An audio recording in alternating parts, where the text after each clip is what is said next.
By far the silliest separation anxiety rule out. Because if you start thinking and acting like your dog has separation anxiety, and this was actually your issue, it's gonna suck. When it's a symptom, your dog will pee or poop in the house basically every time you leave. If your dog only occasionally has accidents, or if you feel like there might be a pattern other than you leaving the house, it might not be separation anxiety. First, make sure your dog has enough opportunities to relieve itself. Puppies, older dogs, smaller breeds tend to need to go out more often than others. So if, for instance, you're leaving a 3-month-old puppy alone for 12 hours a day, don't. Yes, it will piss all over your floor, as it should.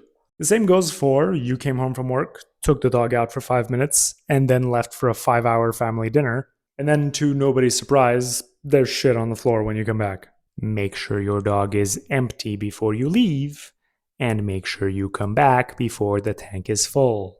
I realize how silly it seems talking about this, but the fact is sometimes people get so caught up in everything, dog or just life related, that they forget about the most basic of things. Shit happens, man.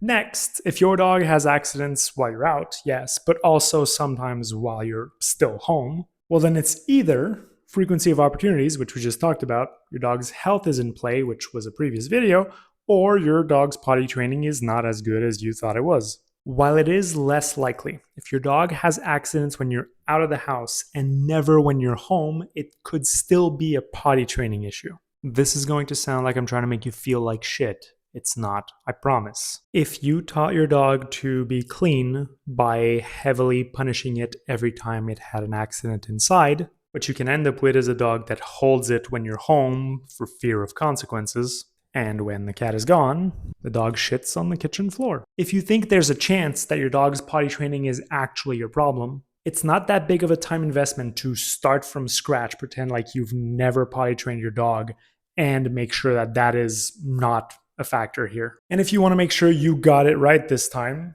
once again, there's a free guide on our blog for that. And for our final rule outs, we have all of the issues that are basically baby versions of separation anxiety. See you in part 9.